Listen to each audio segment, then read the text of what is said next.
Okay, तो company law का topic अपना कंटिन्यू कर रहे हैं। कल हमने चैप्टर 1 एंड 2 जो इंट्रोडक्शन था आपका डब्ल्यूईटी पे बेस्ड जितने भी टॉपिक्स थे वो सब के बारे में बात की, वो डिस्कस कर लिया था। आगे आज जो चैप्टर है दैट इज चैप्टर 2। अब चैप्टर 2 के बारे में आपको मैं बता रहा हूँ, बहुत बड़ा चैप्टर है।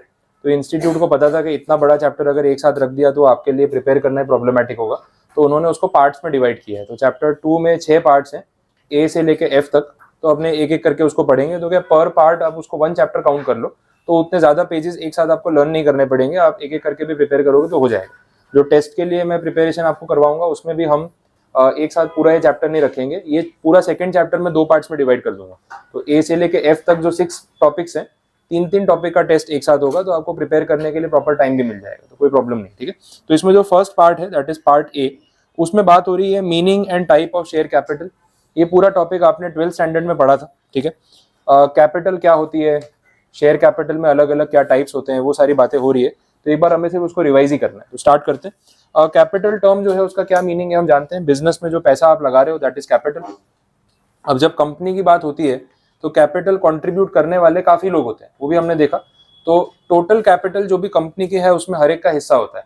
तो एक हिस्से को हम बोल रहे हैं दैट इज अ शेयर, और उसी के बेस पे वो इक्विटी शेयर, शेयर कैपिटल, ये सब चीजें हम पढ़ते हैं। तो वो बेसिक बात इन्होंने यहाँ पे इंट्रोडक्शन में की। ठीक है, ये टॉपिक बोला हुआ है। उसका क्लासिफिकेशन है, अलग अलग टाइप के कैपिटल का क्या क्लासिफिकेशन है वो देख लो। और इसमें अपने कुछ अमाउंट्स भी लिख लेंगे एग्जाम्पल में, तो आपको ध्यान रहेगा कि उसको कैसे रिलेट करना है। नेक्स्ट टाइम जब रिवाइज करोगे ना तो ये ईजी हो जाएगा। देखो, जितना भी आप पढ़ रहे हो, आपको जहाँ पे भी लगता है अपने वर्ड्स में कुछ लिखना है ना, तो नोट डाउन करो, उसमें कोई प्रॉब्लम नहीं, वो अच्छी हैबिट है। नेक्स्ट टाइम जितना कम टाइम लगे सेम चीज को रिवाइज करने में, तो आपका फायदा है। क्योंकि अभी से अपन ये जो पढ़ रहे हैं उसका मेन इंटेंशन वही है, लास्ट दिन पे जब आखिरी दिन होगा एग्जाम के एक दिन पहले, तो ये पूरी बुक हमें एक दिन में रिवाइज करनी है। वो ऐसे रिवाइज नहीं होगी। अभी से आपने पढ़ते टाइम अपने वर्ड्स में चीजों को लिखा होगा, आपको ये डिसाइड कर लेना है अभी ही पढ़ते टाइम ही कि भाई कितनी चीजें ऐसी है जो मुझे लास्ट डे पे पूरी रीड करनी है, और कितने पॉइंट्स ऐसे हैं जो साइड पे जो मैं नोट्स में मेंशन कर रहा हूँ उसी में से मुझे याद आ जाएंगे और पढ़ने की जरूरत नहीं है। क्योंकि इफेक्टिवली अपने एक दिन में इतने सारे पेजेस नहीं पढ़ सकते, पूरा एक एक लाइन रीड नहीं कर सकते। तो आपको तब वहाँ पे डिसीजन ये लेना होगा कि क्या चीज ऐसी है जहां मुझे पूरा कंटेंट ग्रामर और लैंग्वेज के साथ रीड करने की जरूरत है, और कहाँ पे सिर्फ हेडिंग पढ़ के भी याद आ जाएगा, मार्जिनल में जो नोट्स लिखी है उससे भी काम हो जाएगा। तो उसका प्रिपरेशन अभी साथ साथ में करते जाना है। यहाँ जब बैठे हो तब जब मैं बोल रहा हूँ आप लिख लो, घर पे भी आप जब रीड कर रहे हो आपको अपने वर्ड्स में हिंदी में लिखो, गुजराती में लिखो, सेम चीज साइड पे इंग्लिश में लिख दो, लेकिन खुद का लिखा हुआ दिखता भी जल्दी है लास्ट डे पे, और रिकॉल भी जल्दी होता है। तो वो एक अच्छी हैबिट है, इससे आपका टाइम आखिरी दिन पे बचेगा और आप पूरी बुक अच्छे से रिवाइज कर पाओगे। तो वो अच्छी हैबिट है। ठीक है, स्टार्ट कर रहे हैं। सबसे पहले इन्होंने बोला nominal capital, authorised capital, registered capital. ये तीनों एक ही कैटेगरी है, तीनों अलग अलग नाम दे रखे हैं लेकिन मीनिंग तीनों का सेम है। तो इसमें से कुछ भी पूछे सेम ही आंसर लिखना है। ये वो है authorised capital that is the maximum limit. अपने कंपनी फ्रेम करते टाइम मेमोरेंडम में मेंशन करते हैं कि इन फ्यूचर कभी भी हम कितना ज्यादा से ज्यादा पैसा लोगों से मंगवा सकते हैं, तो उस लिमिट को हम बोलेंगे that is authorised capital, nominal capital या फिर रजिस्टर्ड कैपिटल। अब ये अमाउंट आप जितना ज्यादा लिखोगे मेमोरेंडम पे स्टैम्प ड्यूटी उतनी ज्यादा लगेगी, क्योंकि वो परसेंटेज में होती है। तो आप सोचोगे अपने को तो 1-2 करोड़ की कंपनी बनानी है, लिखने के लिए लिख देते हैं 100 करोड़, देखने वाले को लगे 100 करोड़ की कंपनी है, तो उसमें 100 करोड़ के हिसाब से फिर आपको परसेंटेज में स्टैम्प ड्यूटी देनी पड़ेगी, वहाँ खर्चा ज्यादा होगा। तो आप किसी को ऐसे डिसीव करने के लिए या ऐसे ज्यादा इंप्रेशन जमाने के लिए बड़ा अमाउंट लिख दो, 1000 करोड़ लिखो, क्या फर्क पड़ता है, मंगवाने कभी नहीं है, लेकिन लिखे तो सही।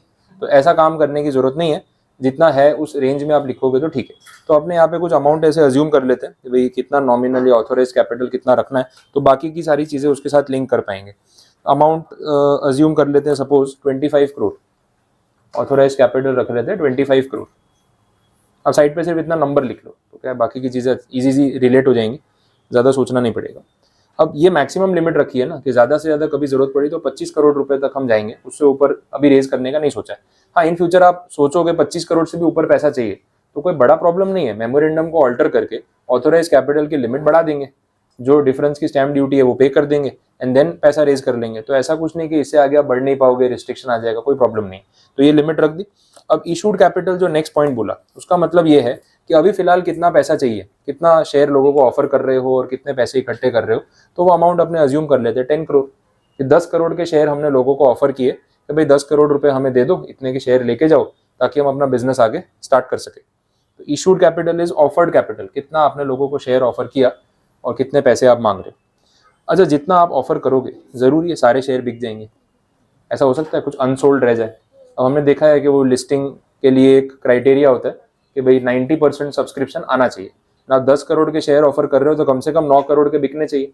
तो जितने भी बिके उसको अपने बोलेंगे सब्सक्राइब कैपिटल, कितने लोगों ने सब्सक्राइब किया। तो मिनिमम 90 चाहिए, तो अपने को यहाँ उससे ऊपर ही लिखना पड़ेगा। तो आप 9.5 करोड़ लिख दो, 95% हो गए। तो 10 करोड़ के शेयर आपने लोगों को ऑफर किए, 9.5 करोड़ के शेयर सेल हो गए, उतना पैसा लोग आपको देने के लिए रेडी है। That is subscribe capital. जब सब्सक्राइब में से, जैसे आपने अकाउंट्स में पढ़ा हुआ है ना, वो बाइफर्केशन नहीं होता, 10 रुपए की फेस वैल्यू, तो पूरे पैसे एक साथ देने जरूरी नहीं है ना। कंपनी जैसे मांगेगी वैसे पे करेंगे। तो पहले होता है एप्लीकेशन मनी, तो बोले 2 रुपीज़ पर शेयर, फिर आता है अलॉटमेंट मनी 3 रुपीज़ पर शेयर, फिर आएगा फर्स्ट एंड फाइनल कॉल 5 रुपये पर शेयर। ऐसे करके वो पार्ट्स में पैसे मंगवाते हैं बहुत बार।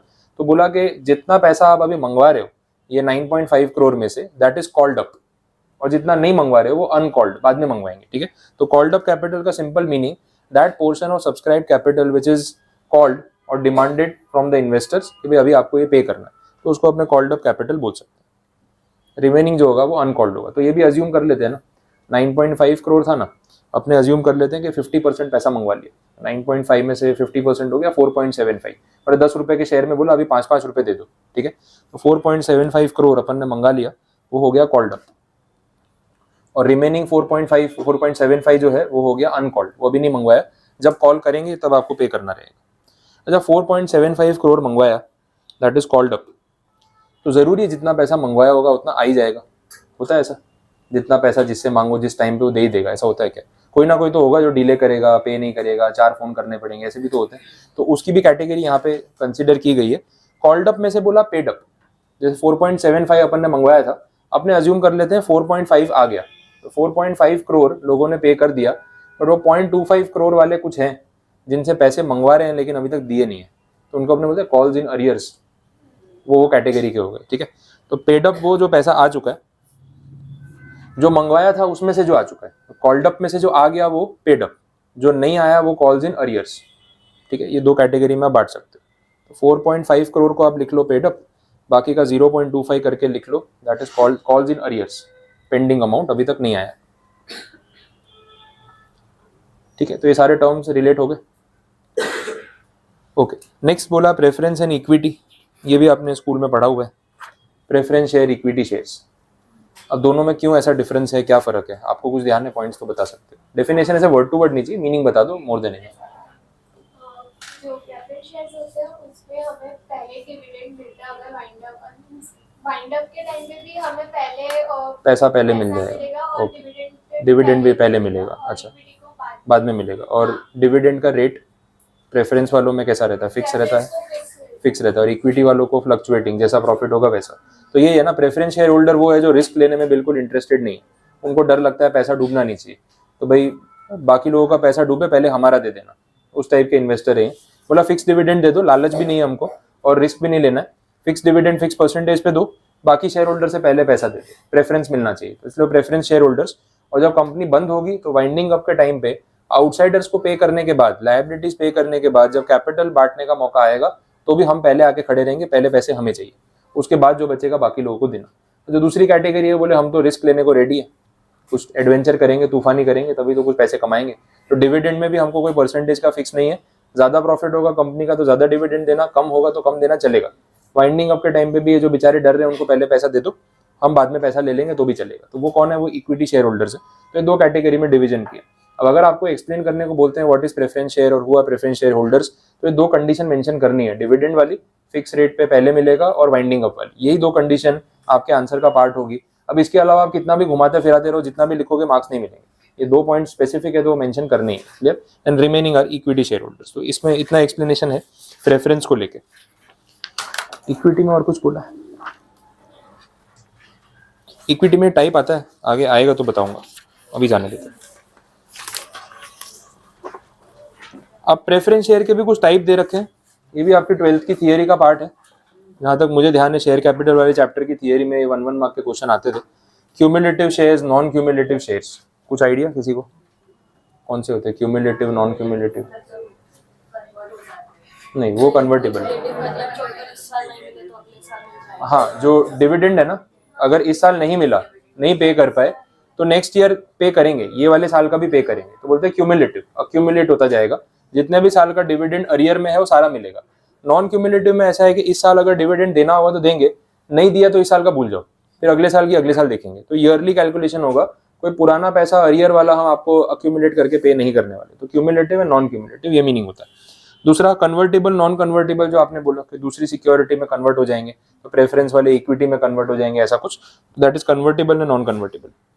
फिर पार्टिसिपेटिंग एंड नॉन पार्टिसिपेटिंग, ये किसी को कुछ आइडिया?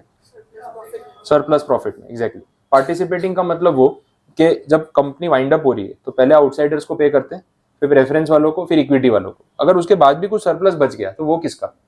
तो अगर उसमें आपको भी हिस्सा मिलने वाला है as a preference share holder, then you are participating share holder, participating in profits. और अगर आपको आगे का हिस्सा नहीं मिलने वाला, उसमें फिक्स रखा था कि प्रेफरेंस वालों को पैसे पहले दे दिए, इक्विटी वालों को बाद में देंगे, जो बचा वो, अब उसमें अगर कुछ फायदा हो गया तो वो भी इक्विटी वालों को मिलेगा क्योंकि रिस्क उन्होंने लिया, और अगर कुछ नुकसान हो गया तो वो भी उनका। अगर ऐसी बात डिसाइड हुई है तो preference shares are non participating.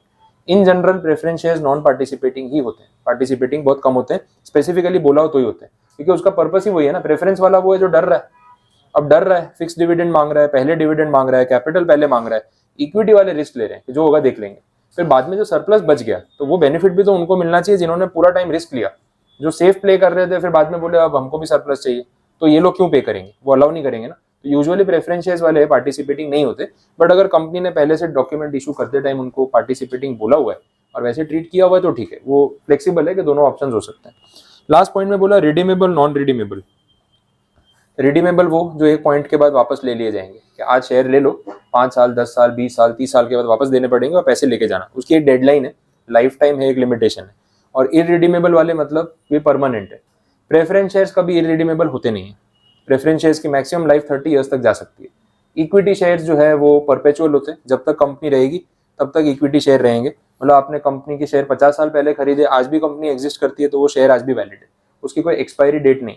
लेकिन प्रेफरेंस शेयर की एक्सपायरी डेट होती है, इसलिए दे आर ऑलवेज रिडीमेबल। अगर कोई कंपनी बोलती है इरिडीमेबल प्रेफरेंस शेयर्स, तो इंप्लाइड है मैक्सिमम लाइफ 30 ईयर्स या 20 ईयर्स, जो भी उन पे एप्लीकेबल होगा वो मैक्सिमम लाइफ के लिए बाय डिफॉल्ट मान लिया जाएगा। बट अब सेबी भी यही बोलता है, कंपनीज एक्ट भी यही बोलता है कि अननेसेसरी इरिडीमेबल वर्ड यूज करके कंफ्यूजन क्रिएट मत करो। आप बोलो ही मत ना इरिडीमेबल, जब है ही नहीं, एक लाइफ फिक्स है तो उसको उसकी डेडलाइन के साथ ही इशू करो। इरिडीमेबल टर्म को अवॉइड करना चाहिए, ऐसा बोला। और फिर भी कोई यूज कर ले तो बाय डिफॉल्ट उसकी मैक्सिमम लाइफ जो है उतने पे रिस्ट्रिक्ट रहेगा, इक्विटी की तरह वो परपेचुअल नहीं होता। क्लियर? देखते हैं आगे। Okay, next point, publication of authorised subscribed and paid up capital. ये बहुत अच्छा पॉइंट है, सेक्शन नंबर 60 है, इसका सबसेक्शन 1 और सबसेक्शन 2 में उसकी पेनल्टी दे रखी है। पॉइंट बहुत अच्छा है, जो मैं अभी है ना स्टार्टिंग में बात कर रहा था ऑथोराइज्ड कैपिटल को लेके। तो मैंने आपको बोला कि यार थोड़ा ऐसे शो ऑफ करना है, ऑथोराइज्ड कैपिटल में लिखवा दो 1000 करोड़ 100 करोड़, इशूड कैपिटल में बोला 2 करोड़ 5 करोड़। तो एक्चुअली में आपकी कंपनी की जो कैपिटल है वो तो 2-5 करोड़ ही है ना, जितना आपने लोगों को इशू किया, जितने पैसे मंगवाए। ऑथोराइज में आपने मैक्सिमम लिमिट में लिख दिया 100 करोड़। अब क्या होगा, हर जगह आप क्या करोगे ना, जहाँ पे भी मेंशन करने का मौका मिलेगा ना, हर जगह लिखोगे 100 करोड़ ऑथोराइज्ड कैपिटल कंपनी, ऐसे करके मार्केटिंग करोगे। कोई भी बेचारा भोला इन्वेस्टर जिसको मालूम नहीं ऑथोराइज्ड कैपिटल क्या होता है, बोलेगा हाँ 100 करोड़ लिखा था, 100 करोड़ की कंपनी है, बड़ी कंपनी है, तो उसके साथ डील करना, उसके प्रोडक्ट बाई करना, उसमें इन्वेस्ट करना, जल्दी अट्रैक्ट होगा ना। बट क्या वो अट्रैक्ट करने का तरीका जेन्यून है? 2 करोड़ की कैपिटल है और लिख रहे हो 100 करोड़, गलत नहीं हो गया? लिखना चाहिए ना 2 करोड़ की कैपिटल है। तो इसमें ना सेक्शन 60 में ये चीज क्लियर कर दी कि अगर कोई सोचता है, देखो लोगों में ना बिजनेस दिमाग होता भी है, अट्रैक्ट करने के लिए लोग ऐसे तरीके यूज करते हैं, बोले काम करते हैं 100 करोड़ लिखवा देते हैं, भले हमें 2 करोड़ की कैपिटल चाहिए, 100 करोड़ लिखवा देते हैं। 100 करोड़ पे स्टैम्प ड्यूटी एक बार भरनी पड़ेगी ना, लेकिन उसकी मार्केटिंग का बेनिफिट अपने को रेगुलर मिलेगा, तो करते हैं ऐसा। तो इसका जुगाड़ जो है सेक्शन 60 में गवर्नमेंट ने कर दिया, बोला आप जहां पे भी कोई भी डॉक्यूमेंट में, किसी भी जगह, वेबसाइट पे, लेटर हेड पे, आपकी कंपनी के किसी भी डॉक्यूमेंट पे अगर आप ये मेंशन करते हो कि आपकी ऑथोराइज कैपिटल कितनी है, तो आपको उसके साथ साथ पेड अप कैपिटल भी लिखनी पड़ेगी। समझ आया? तो ऑथोराइज लिखोगे 100 करोड़ और पेड अप लिखोगे 2 करोड़, तो अपने आप पता चल जाएगा कि आप 100 करोड़ की कंपनी है 2 करोड़ की। समझ आ गया? तो जो फेक मार्केटिंग की कोशिश आप करोगे ना, वो पहले ही ब्लॉक कर दिया। ये कंडीशन यहाँ पे रखिए, ठीक है? देख लो वो सेंटेंस आप पढ़ोगे तो उसमें इतना ही लिखा है, हर जगह ऑथोराइज कैपिटल अगर मेंशन की तो सब्सक्राइब कैपिटल या पेड अप कैपिटल जो है वो मेंशन करनी ही पड़ेगी। तो कितने शेयर लोगों ने एक्चुअल में खरीदे और कितना पैसा आपने लोगों से इकट्ठा किया है वो क्लियर हो जाएगा। फिर नीचे ना सबसेक्शन 2 में पेनल्टी लगाई है, पता थी कि लोग ये लिखने के बाद भी फॉलो नहीं करेंगे, क्योंकि पर्पस ही सॉल्व नहीं होगा ना, जिनको फेक मार्केटिंग करनी हो कैसे करेंगे। तो बोले काम करो, ये पॉइंट तो रखो ही, ना फॉलो करने पे पेनल्टी लगा दो। पेनल्टी का अमाउंट आप देख लो, कंपनी के ऊपर जो पेनल्टी है वो 10,000 रुपये, और जो ऑफिसर है जिसको ध्यान रखना चाहिए था इस चीज़ का, जिसकी गलती से डिफॉल्ट हुआ, उसके ऊपर पेनल्टी है 5,000 रुपये। बोले ये भी तो सस्ता ही है ना, चलेगा 5,000 10,000 भर देंगे। बोला for every default, her document में जहां जहां जितनी बार आपने डॉक्यूमेंट घुमाए होंगे ना, 100 लोगों तक ये डॉक्यूमेंट गया होगा ना, तो 5,000 इंटू 100 हो जाएगा एवरी डिफॉल्ट। पर मिस्टेक 5,000, पर मिस्टेक 10,000। फिर लगेगा छोड़ो यार इतनी होशियारी नहीं मारनी है, हम 2 करोड़ की कंपनी है, 50 लाख की कंपनी, बस और छोटा कर देते हैं, पेनल्टी मत लगाओ। तो मैंने आपको पहले ही बोला कंपनी लॉ में जो पेनल्टी है वो ट्रैफिक पुलिस वाली पेनल्टी नहीं है, तो 300-500 रुपए देके छूट गए, जब पकड़े जाएंगे तब देखेंगे, वैसा नहीं है। यहाँ पेनल्टी एक बार भरोगे तो लाइफ टाइम तक याद रहेगी कि हाँ भाई पेनल्टी भरी थी, तो दूसरी बार आप खुद ही मौका नहीं दोगे। नेक्स्ट देख लो, वापस शेयर की बात हो रही है। देखो बहुत सारी चीजें आपको पता है, तो मैं फिर भी पॉइंट टू पॉइंट एक बार जा रहा हूँ कि आपको पूरा वो कंप्लीट करवा दूं। शेयर क्या होता है मैंने आपको स्टार्टिंग में ही बता दिया, कंपनी की टोटल कैपिटल में हर एक इंसान का एक हिस्सा, दैट इज अ शेयर, इसलिए अपने बोलते हैं शेयर होल्डर्स, या दूसरा टर्म यूज करते हैं मेंबर्स। अब मेंबर्स में और शेयर होल्डर्स में थोड़ा टेक्निकल डिफरेंस होता है, लेकिन वो अगले चैप्टर में कवर होगा तब बात करेंगे। अभी आप ध्यान रखो कि शेयर होल्डर और मेंबर ये टर्म यूज होता है। शेयर्स के साथ साथ आपको कंपनी में कुछ राइट्स मिलते हैं और साथ में कुछ लायबिलिटीज भी आती है, तो कभी भी कहीं पे कोई राइट मिल रहा है तो कुछ ना कुछ रिस्पॉन्सिबिलिटी भी तो आएगी। तो as a share holder dividend enjoy करने का राइट है, चलो पैसे मिलेंगे, मीटिंग अटेंड करने का राइट है, वोट करने का राइट है, सब कुछ है, अपनी बात बोलने का राइट है। तो फिर लायबिलिटी भी तो है, पैसा जब मांगेंगे तो पैसा भी देना पड़ेगा, ठीक है। अगर लॉसेज होंगे तो लॉसेज भी फेस करने पड़ेंगे। तो राइट्स एंड लायबिलिटीज का बंडल है, दैट इज अ शेयर, दोनों चीजें साथ में आती है, ये बोला।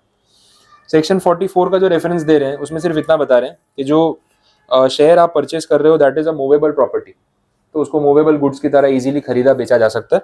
और सेल ऑफ गुड्स एक्ट की जो गुड्स की डेफिनेशन है उसमें भी शेयर्स को इंक्लूड किया गया है। तो ये रेफरेंस दे रहे हैं कि गुड्स की डेफिनेशन आई कहाँ से, और ये बहुत कॉमन चीज़ है। सेल ऑफ गुड्स एक्ट अभी एग्जीक्यूटिव में आपके सिलेबस में आता भी है, आप पढ़ोगे, ग्रुप 2 में है। तो उसके अंदर जो गुड्स की डेफिनेशन है वो डेफिनेशन बहुत सारे एक्ट में यूज करते हैं। ये अच्छा काम है, नहीं तो क्या होगा, हर एक्ट में ना अपनी अलग डेफिनेशन बना रहे हैं सेम चीज़ की। तो एक ही गुड्स है लेकिन गुड्स की डेफिनेशन हर एक्ट में अलग अलग, और थोड़ा भी वेरिएशन आएगा ना तो फिर प्रॉब्लम होगा और याद भी रखनी पड़ेगी। तो वो लोग क्या करते हैं, हर एक्ट में लिख देते हैं कि यहाँ मूवेबल गुड्स का मतलब वही है जो सेल ऑफ गुड्स एक्ट की डेफिनेशन में है, तो वहीं से अडॉप्ट कर लो, हम नई डेफिनेशन नहीं बना रहे। तो एज ए स्टूडेंट अपने लिए भी मैनेज करना ईजी है, ठीक है। और यहाँ अच्छा है, खाली रेफरेंस ही देना है आपको। और उन्होंने डेफिनेशन लिखी भी है, goods means any kind of movable property other than actionable claim और money but include stocks and shares. मतलब शेयर्स इंक्लूडेड है, मनी इंक्लूडेड नहीं। किसी से पैसा लेना है दैट इज नॉट गुड्स, वो तो पैसों की बात हो रही है, तो मनी इज डिफरेंट। सेक्शन 45 में एक क्लैरिफिकेशन।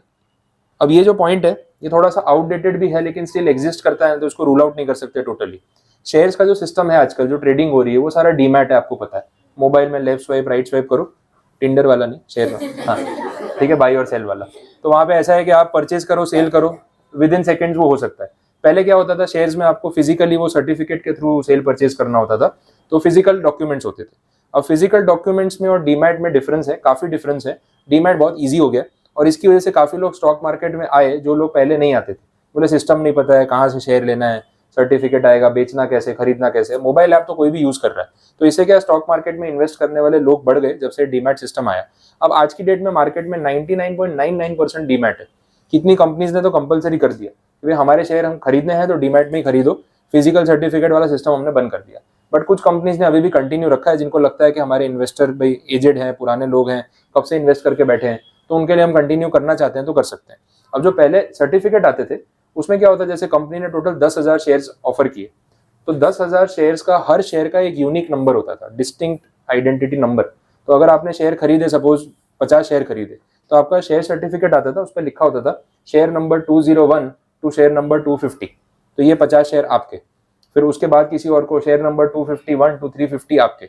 ऐसे करके ना हर शेयर का एक डिस्टिंक्ट नंबर था जो सर्टिफिकेट में मेंशन किया होता था। अब डीमैट में ऐसा कुछ पॉसिबल है क्या? डीमैट में तो सिर्फ क्वांटिटी दिखती है कि भाई आपके मोबाइल ऐप में दिख रहा है कि 50 शेयर आपके नाम पे है ये कंपनी के। अब वो हर शेयर का कोई ऐसा यूनिक नंबर नहीं है क्योंकि नीड ही नहीं है। फिजिकल डॉक्यूमेंट में ऐसा होता था। तो 45 में ये बात उन्होंने क्लियर की है कि भाई शेयर सर्टिफिकेट में हर शेयर का एक डिस्टिंक्ट नंबर होता है और वो शेयर सर्टिफिकेट में मेंशन किया होता है। तो आपके पेरेंट्स के पास, किसी के पास अगर कोई ऐसे शेयर हो जो सर्टिफिकेट के फॉर्म में हो, पुराने, या उसकी कोई जेरोक्स या कुछ पड़ी हो, तो उसमें देखना, तो आपको सर्टिफिकेट में ना वो नंबर लिखा हुआ मिलेगा कि share number so and so, वहां से लेकर कहाँ तक के शेयर आपके पास है, सीरियल नंबर होगा। पर डीमैट में इसकी नीड नहीं है, वो पॉइंट भी इसमें लिखा है। डिपॉजिटरीज के कंट्रोल में और जो डीमैट के थ्रू शेयर ट्रेड हो रहे हैं, वहां ये पॉइंट एप्लीकेबल नहीं। ठीक है, अब टाइप्स ऑफ शेयर्स वाली बात आ गई इसमें अपन ने इक्विटी प्रेफरेंस तो डिस्कस कर लिया है, नथिंग न्यू, तो मैं उसको रिपीट नहीं कर रहा हूँ। इसमें सिर्फ एक पॉइंट आता है जो बताना बाकी है, जो मैं पीछे बोल रहा था। इक्विटी शेयर का एक टाइप होता है जिसको अपने बोलते हैं equity share with differential voting rights, short में बोलते हैं डीवीआर शेयर्स। ठीक है, equity share with differential voting rights, तो शॉर्ट में बोलेंगे डीवीआर। अब ये डीवीआर शेयर का क्या कंसेप्ट है मैं यहीं पे बता देता हूँ, आगे भी आने वाला है नेक्स्ट पार्ट में, तो भी आपको ध्यान रहेगा। डीवीआर शेयर्स जो है वो नॉर्मल इक्विटी शेयर से डिफरेंट है। सिंपल वे में अगर इसको अपने समझे कि क्या डिफरेंस होता है, तो शेयर के बदले अपने कोई और प्रोडक्ट का एग्जांपल ले लेते हैं।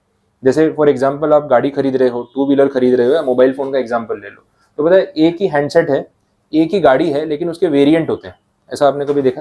कार में देखा, मारुति की गाड़ी है, VXI, LXI, ZXI, ZXI plus, ऐसा देखा? अभी महिंद्रा ने गाड़ी लॉन्च की स्कॉर्पियो, तो उसमें Z2, Z4, Z6, Z8 ऐसे वर्जन लेके आते हैं। तो है स्कॉर्पियो ही, लेकिन उसके अंदर ऐसे 4 वेरिएंट है, और वेरिएंट के हिसाब से प्राइस में फर्क है। तो Z2 बोले हमारा बेस मॉडल है, ये इतने रुपए का है। Z4 पे जाओगे तो 50,000 बढ़ जाएगा। तो बोले क्यों बढ़ जाएगा? बोले ये फीचर ऐड हो जाएंगे, एलॉय व्हील आ जाएंगे, लेदर सीट आ जाएगी। बोले उससे ऊपर जाओगे Z6 में सनरूफ आ जाएगा, म्यूजिक सिस्टम डिजिटल आ जाएगा। ऐसे सब वो लोग फीचर्स ऐड करते हैं। एयरबैग्स में नहीं होता, 2 एयरबैग है, 6 एयरबैग है, बढ़ जाएगी। तो एक ही गुड्स या प्रोडक्ट के वेरिएंट्स, आपका जितना बजट है ना उस हिसाब से आप वेरिएंट सिलेक्ट कर सकते हो, जैसे आपकी नीड है। शेयर्स में भी उन्होंने यही कंसेप्ट लगा दिया। अब शेयर्स में क्या होता है, इक्विटी शेयर होल्डर्स को मिलते हैं वोटिंग राइट्स, कि आप मीटिंग में आओ, अटेंड करो, अपना वोट करो, कि आप डिसीजंस में पार्टिसिपेट करो। बट रिटेल इन्वेस्टर्स पार्टिसिपेट नहीं करते। कितने लोग शेयर खरीद के जनरल मीटिंग अटेंड करने कंपनी के रजिस्टर्ड ऑफिस जाते होंगे? अब किसी ने 50-100 शेयर खरीद लिए 2-4 हज़ार 5,000 के, इतने के लिए थोड़ी ना कंपनी की मीटिंग में जाएगा वोटिंग करने के लिए। टाइम किसके पास है? खर्चा कितना हो जाएगा? 5,000 के शेयर लिए, रजिस्टर्ड ऑफिस आने जाने 15,000 खर्चा हो चुका है। बोले नहीं इन्वेस्टर हूँ तो जाऊंगा। ऐसा बेवकूफ़ कौन होता है? सबको मतलब होता है डिविडेंड से, शेयर का भाव बढ़ने से, बढ़ेगा, टारगेट पूरा होगा, बेच के निकल जाएंगे। ऐसे इन्वेस्टर भी तो होते हैं, कंपनीज को पता है कि ऐसे इन्वेस्टर होते हैं। तो कंपनी ने क्या किया, इक्विटी शेयर में 2 वेरिएंट निकाल दिए। एक तो वो रेगुलर वाला जिसमें सारे राइट मिलते हैं, दूसरा एक वेरिएंट निकाला डीवीआर। वहां पे ये बोला कि हम ना आपके कुछ राइट्स या फीचर्स कम कर देंगे शेयर के, जैसे वोटिंग राइट्स, पर उसके बदले ना आपको प्राइस में डिस्काउंट दे देंगे। तो वो इन्वेस्टर जिसको सिर्फ डिविडेंड से फर्क पड़ता है और इन्वेस्टमेंट से फर्क पड़ता है, बिजनेस में वो लोग क्या डिसीजन ले रहे हैं उससे फर्क नहीं पड़ता, वो नॉर्मल शेयर के बदले डीवीआर शेयर ले सकता है। तो उसका फायदा क्या होगा, कम पैसों में उसको वही शेयर मिल जाएगा। ये है लाइव एग्जांपल। अगर आपको इसको गूगल पे भी सर्च करना हो, देखना हो, टाटा मोटर्स के जो शेयर्स हैं उसमें 2 वेरिएशंस हैं। स्टॉक मतलब गूगल पे ऑनलाइन भी सर्च करोगे मिल जाएगा, टाटा मोटर्स डीवीआर लिखोगे तो डीवीआर शेयर की डिटेल आ जाएगी। नॉर्मली टाटा मोटर का शेयर 400-450 रुपए की रेंज में है एक यूनिट, जो रेगुलर शेयर है। अब उसी में टाटा मोटर वालों ने डीवीआर शेयर लॉन्च कर रखे हैं, वो डीवीआर शेयर 200 रुपए के आसपास है, आधा हो गया। सेम कंपनी का सेम बिजनेस का शेयर, लेकिन प्राइस आधा, तो 400 के बदले 200-220 रुपए मिल रहा है। अब आप बोलोगे यार इतना वेरिएशन, क्योंकि उसमें ना आपके वोटिंग राइट्स उन्होंने कम कर दी। अब मैं आपको कंपनी का लाइव एग्जांपल ही दे रहा हूँ कि उनकी क्या स्कीम है। हर कंपनी की स्कीम अलग हो सकती है। उन्होंने ऐसा बोला कि अगर आप डीवीआर शेयर खरीद रहे हो तो हम आपको वोटिंग राइट देंगे, लेकिन सिर्फ 10% वोटिंग राइट्स देंगे। मतलब एक नॉर्मल शेयर होल्डर जो टाटा मोटर का नॉर्मल शेयर खरीदता है, अगर उसको 10 शेयर खरीदने पे 10 वोट मिलते हैं यूज करने को, पर शेयर 1 वोट ऐसा गिन लेते हैं। तो यहाँ टाटा मोटर में आप डीवीआर वाले शेयर खरीदोगे तो 10 शेयर खरीदने पे आपको एक ही वोट यूज करने को मिलेगा। समझ आया? तो आपका जो वोटिंग पावर है वो हमने 90% से कट डाउन कर दिया, फिर भी 10% आपको वोटिंग पावर दिया नॉर्मल शेयर होल्डर के कंपैरिजन में। इसके बदले ये जो हमने आपका राइट कम कर दिया, वोट करने का पावर कम कर दिया, इसके बदले हमने आपको कॉम्पनसेट कर दिया प्राइस में डिस्काउंट देके। आया समझ में? ये कंडीशन पे उन्होंने डीवीआर शेयर ऑफर किए। अब मुझे अगर टाटा मोटर में इन्वेस्ट करना है और मुझे ये देखना है कि मैं बहुत क्वांटिटी में खरीद रहा हूँ, मैं वोट करूंगा, मेरे बिजनेस डिसीजन में मेरा भी इनपुट होगा, तो मैं रेगुलर शेयर खरीदूंगा। अब आपके और मेरे जैसे इन्वेस्टर होंगे जो थोड़े बहुत पैसे लगा रहे हैं शेयर्स में, 10-20 हज़ार रुपए लगा दिए, इन्वेस्ट करके रख दिया, हम कहाँ हर मीटिंग में वोट करने जाने वाले? ऑनलाइन वोटिंग होती तो भी हम तो पार्टिसिपेट नहीं करते। तो अपने लिए डीवीआर शेयर अच्छा है, पैसे भी कम, मतलब 400 की चीज 200 में मिल रही है, और आपके थोड़े से राइट्स कम कर दिए, जो राइट से आपको फर्क ही नहीं पड़ता। तो जो फीचर काम के नहीं है उसके बदले आपको डिस्काउंट मिल जाए तो आपके लिए बेटर है। अच्छा, उन्होंने तो और भी कॉम्पनसेशन रखा है टाटा मोटर्स में। नॉर्मल शेयर्स पे जितना डिविडेंड वो ऑफर करते हैं ना, डीवीआर शेयर पे उस डिविडेंड से 5% ज्यादा डिविडेंड ऑफर करते हैं। तो अगर आपको वहां पे 1 रुपी पर शेयर का डिविडेंड मिल रहा है तो डीवीआर वाले में 1.05 मिलेगा। मतलब जितना डिविडेंड ऑफर कर रहे हैं 5% एक्स्ट्रा। तो और वो इन्वेस्टर को अट्रैक्शन होगा कि यार एक तो पैसा भी कम है, वोट तो मैं वैसे भी देने जाता नहीं, फर्क नहीं पड़ता है, और डिविडेंड में भी 5% एक्स्ट्रा पैसा मिल रहा है। तो जिसका 1,000 रुपये डिविडेंड आता था उसका 1,050 रुपये आ रहा है। तो ये भी बेनिफिट उन्होंने दे दिया। तो ऐसे डीवीआर शेयर्स का ऑप्शन कंपनी आपको दे सकती है। हर कंपनी नहीं देती, लेकिन जो दे रही है उसमें ऐसी स्कीम्स होती है। क्लियर, ये चीज पता चला? तो आप एग्जाम्पल नोट करके रख सकते हो। टाटा मोटर्स का शेयर है डीवीआर, मेंशन करके रख लो, equity share with differential voting rights.